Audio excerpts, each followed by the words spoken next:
성도님들께 함께하시기를 간절히 축원합니다. 아멘. 고요하던 유대 땅에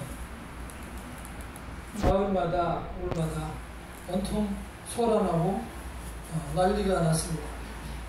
한 청년이 갑자기 이 세상에 나타나서 사람이 할 수 없는 많은 기적들을 보여주고 있습니다.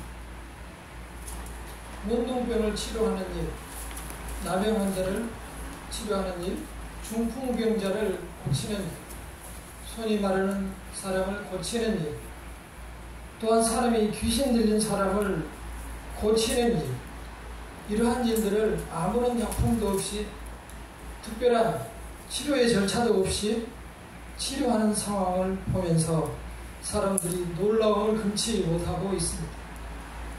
더욱이 더욱 놀랍고 이해할 수 없는 것은 오늘 본 본문 앞에 있는 부분들입니다.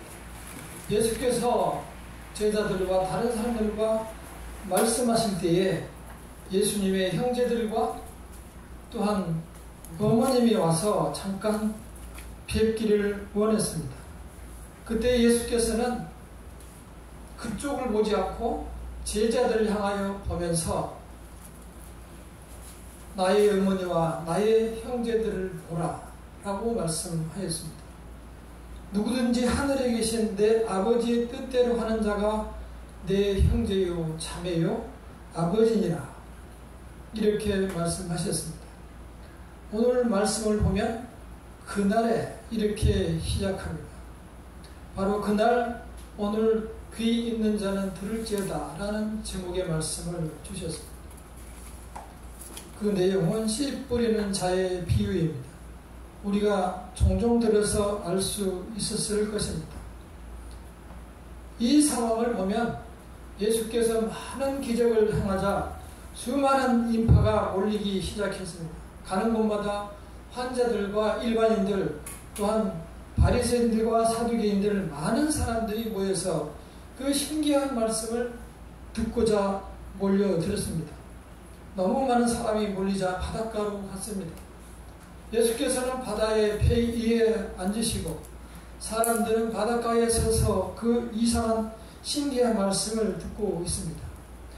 비유라는 것은 특별한 특징을 가지고 있습니다. 이해할 수 있는 사람들만 이해를 하고 관계가 없는 사람들이 이해를 못하는 경우가 많습니다. 이해가 되지 않을 수도 있습니다만 우리가 TV에서 광고 나온 것을 전에 본 적이 있습니다. 부장님이 직원들 고생했다고 다 데리고 나가서 여태 고생했으니 내가 한턱 쏠게, 마음대로 먹어라 라고 하면서 나는 짜장면, 그러니까 옆에 있는 다른 직원이 나도 짜장면. 근데 어떤 사람들은 탕수육과 또 비싼 유산슬 같은 것을 사서 먹습니다. 듣는 사람이 있고 듣지 못하는 사람이 있습니다. 그 뜻을 이해하는 사람이 있고 이해할 수 없는 사람도 있습니다. 성경은 분명하게 말씀하고 있습니다. 천국의 비밀은 감추어져 있다는 것입니다. 아무에게나 준 것이 아니라는 것입니다. 왜냐하면 그 비밀은 참으로 오묘하고 소중하고 존귀하고 놀랍기 때문입니다. 듣는 사람들에게는 정말 영광스러운 놀라운 기적이고 깨닫지 못하는 사람들에게는 실패와 사망과 좌절이 그리고 두려움입니다. 이 말씀을 들으며 두 가지의 사람의 부류로 나누어집니다. 하나님을 바라보는 사람과 이 세상을 바라보며 세상 사람으로 살아가는 것입니다. 이 비밀에 대해서 골로새서 1장 26절과 27절을 보면 이 비밀에 대해서 이렇게 말씀하십니다.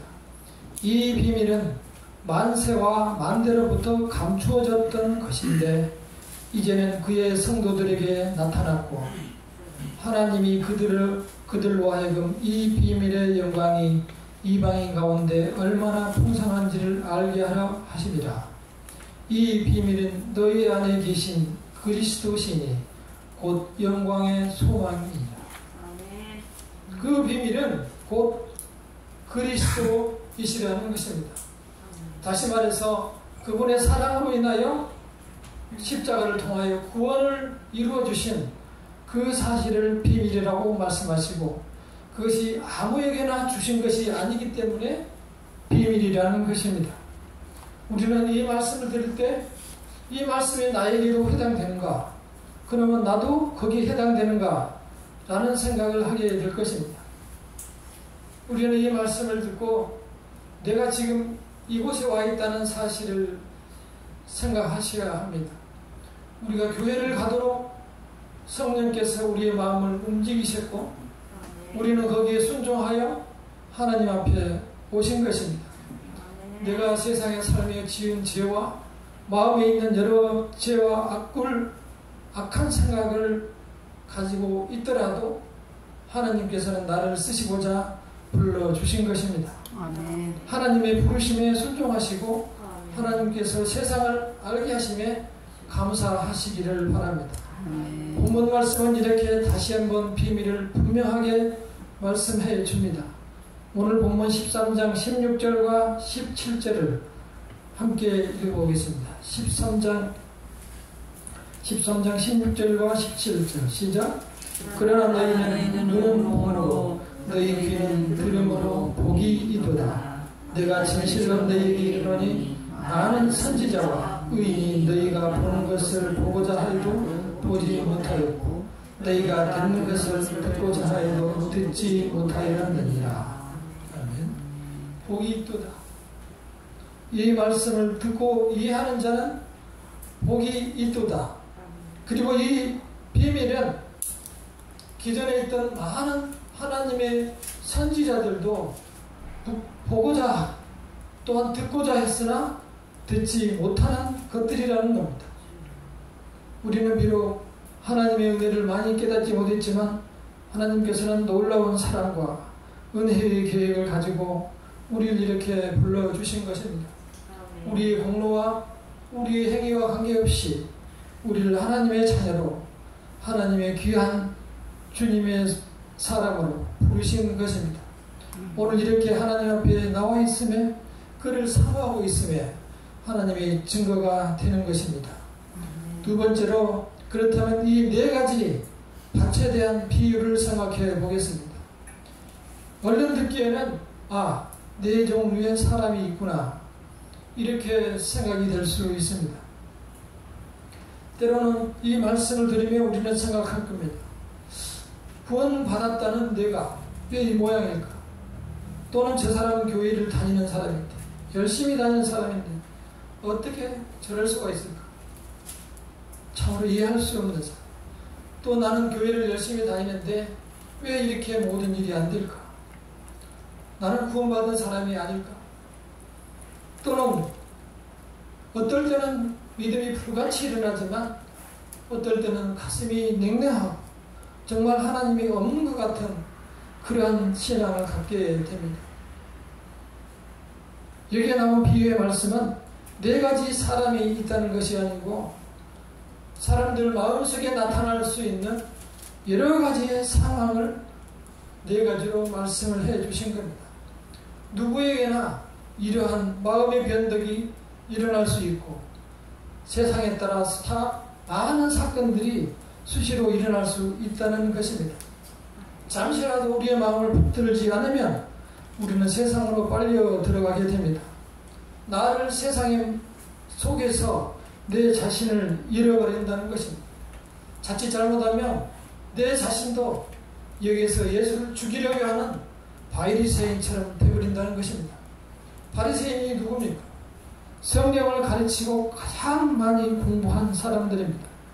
정말 일주일에 하루도 아니고 2번씩 금식 기도를 하고 하루에 3번씩 기도를 하고 안식일 날은 1km 이상 나가지 않고 아무 활동을 하지 않고 철저히 신앙생활을 했습니다. 그래서 그때 당시에 많은 백성들로부터 지지를 받은, 존경을 받은 종교 지도자였습니다. 그들의 삶만을 보면 정말 우리가 본받아야 할 그러한 사람입니다. 그러나 그들은 예수께서 많은 기적을 행하시고 천국을 알려주시자 저 일을 하는 능력은 귀신의 왕인 바알세불에서 나온 것이다 라고 비하하고 그때부터 죽이려 했다라고 성경은 기록하고 있습니다. 그들의 마음속에는 우리에게 주신 그 축복이 없었던 것입니다. 우리에게 주셨던 그 선택과 은혜가 없었던 것입니다. 우리는 그 은혜를 마음의 비밀로 간직하며 살아가시기를 원합니다. 그들에게 왜 기가 없겠습니까? 다 기가 있습니다. 그들의 기는 어떻게 되어 있을까요? 왜 그들은 들지 못했을까요? 그 앞에 있는 15절을 함께 읽어보겠습니다. 시작. 이 백성들의 마음이 완악하여졌어. 그 귀는 듣기에 둔하고 눈은 감았으니 이는 눈으로 보고 귀로 듣고 마음으로 깨달아 돌이켜 내게 고침을 받을까 두려워하니라 하였느냐. 이 말씀은 구약 성경 이사야 6장에 나와 있는 말씀입니다. 하나님께서 징계를 내리시기 전에, 심판을 내리시기 전에 하나님의 백성과 하나님의 백성이 아닌 사람을 구분하기 위해서 하신 말씀입니다.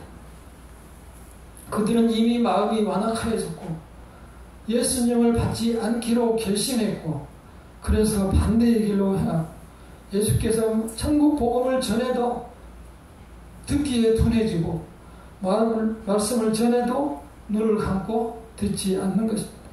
이미 모든 것을 안 보기로 결심을 해버린 사람들입니다. 우리도 이 세상에 살아가면서 주의 말씀이 들리지 않을 때가 많습니다.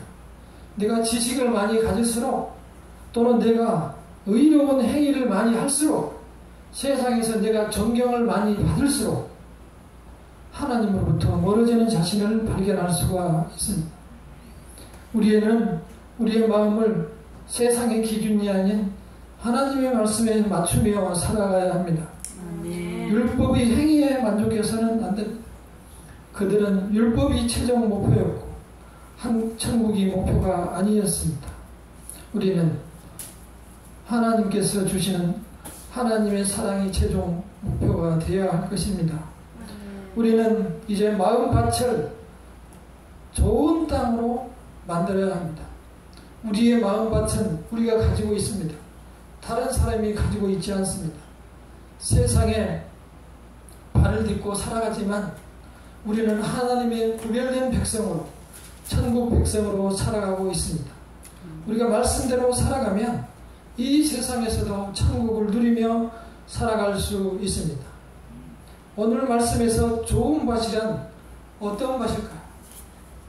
우리가 세상에서 사는 큰 아파트와 멋진 차와 좋은 음식과 이런 것들이 좋은 밭일까요? 내가 사는 이 땅이 좋은 밭이 아니고 내 마음이 좋은 밭입니다. 하나님의 말씀을 아멘으로 받는 내 마음밭이 좋은 밭인 것입니다. 우리는 종종 이 세상의 삶이 평안하고 안락해지면 이곳을 천국이라고 하고 역시 그것이 나의 마음밭이 됩니다. 이 정도면 충분해. 그리고 나는 잘하고 있어. 이렇게 얘기하며 하나님으로부터 멀어져 갑니다. 지난주에 제 눈에 수술을 했습니다.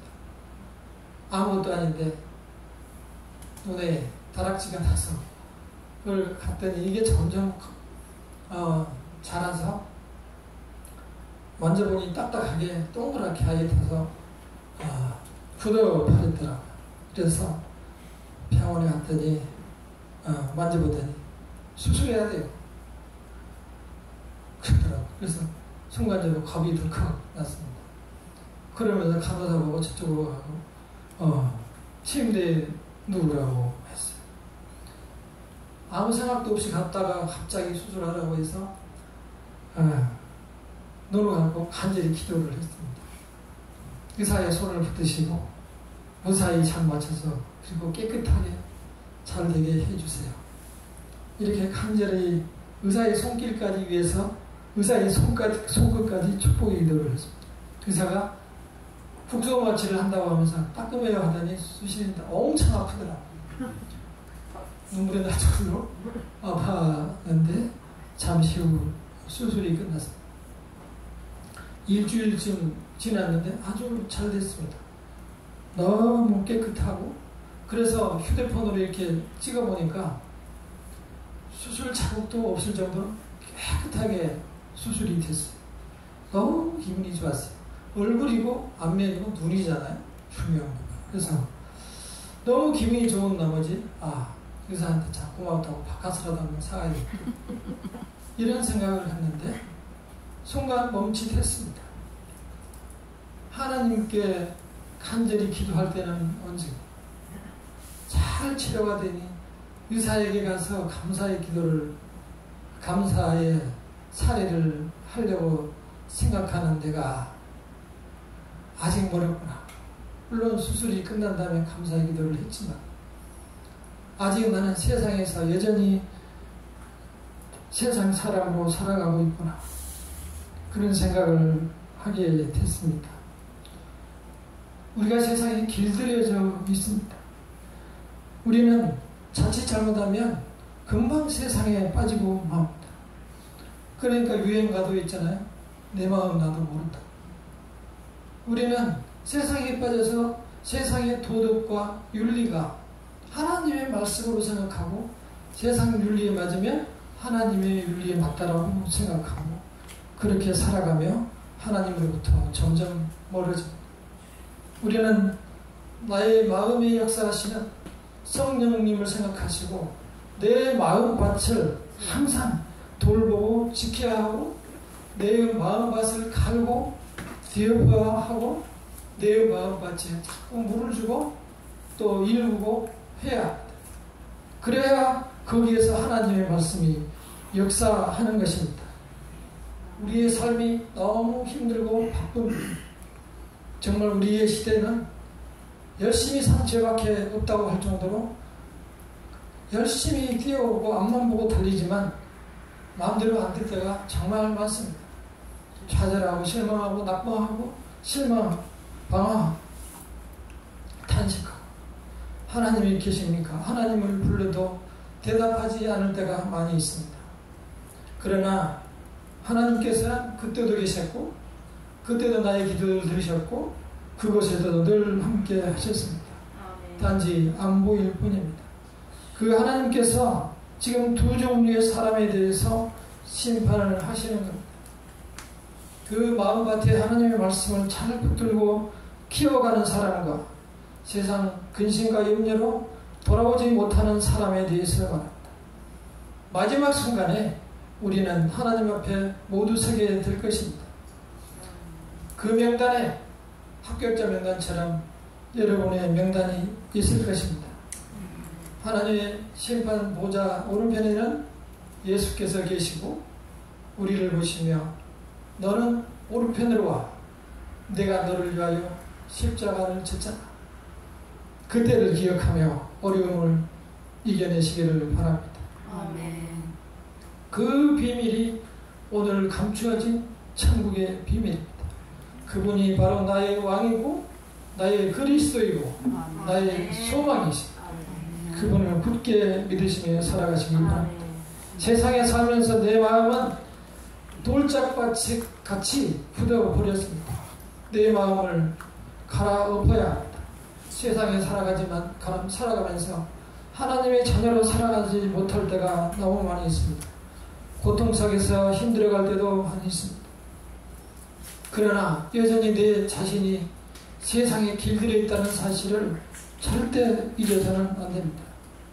지난주에 저의 친척이 뇌 부분에 수술로 일주일간 입원했고 입원한 후에 제가 모시고 발에다 드렸습니다.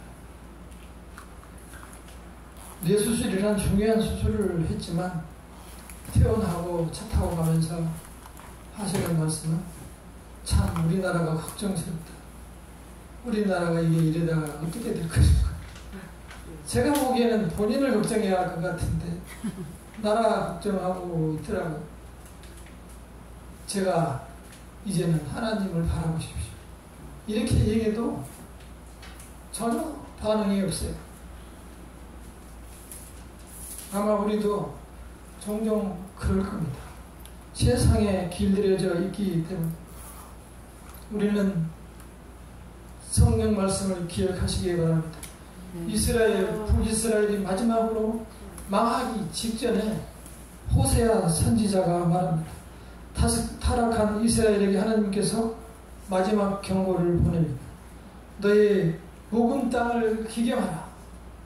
그리고 지금이 여호와를 찾을 때라. 마지막 순간에 딱딱하게 죄로 굳어버린 마음을 다시 갈아엎어서 여호와를 바라보고 부르짖으면 니느웨의 성처럼 다시 회개하면 하나님께서 용서해 주실 텐데 세상에 굳어버린 마음은 끝내 돌아오지 않았습니다. 징계를 받고 이스라엘은 멸망했습니다. 분명하게 하나님의 말씀은 이렇게 쓰여 있습니다. 하나님의 말씀이 부드럽고 사랑이시지만 정의와 하나님의 정의와 형평에 떠나는 것은 결코 용서하지 않습니다. 굳은 땅마저 내 땅이라고 생각하고 그것마저 기경하고 뒤엎지 않으면 우리에게 소망이 없는 것입니다. 우리는 이 땅을 뒤엎어서 주님께서 역사하시기 좋은 땅으로 만들어 가시기를 바랍니다. 우리는 그 힘이 부족합니다. 부족하기 때문에 기도해야 합니다. 우리가 기도하시면 우리의 마음밭도 성령께서 역사하셔서 완전히 새 사람으로 변화시켜 주십니다. 그 성령의 역사를 믿으시고 그분께 간구하시기를 바랍니다. 하나님의 말씀을 통해서 늘 새롭게 되시기를 바랍니다. 우리가 하나님께 전적으로 의지할 때 하나님께서 우리의 마음을 온전히 새롭게 해주시고 그 결과는 30배, 60배, 100배의 결과로 돌아올 것입니다. 하나님을 믿으시기 바랍니다. 기도하겠습니다. 기도할 때에 감사합니다. 아무 공로 없으거나 미천한 나에게 천국의 비밀을 알게 해주시는 감사합니다. 이제 증인된 삶을 살아가게 하여 주시옵소서. 나의 묵은 땅을 기경하기 원합니다. 도와주시옵소서. 성령께서 역사하여 주시옵소서. 다 같이 기도하겠습니다. 주님의 성령, 간절히 도와주시옵소서. 능력을 주시옵소서. 주의 말씀 안에 머무르게 하여 주시옵소서. 세상의 모든 권세를 이겨낼 수 있는 믿음을 주시옵소서. 주님의 자녀를 신뢰하며 살아가기를 원하고 만세를 부르며 살아가기를 원합니다. 기쁨으로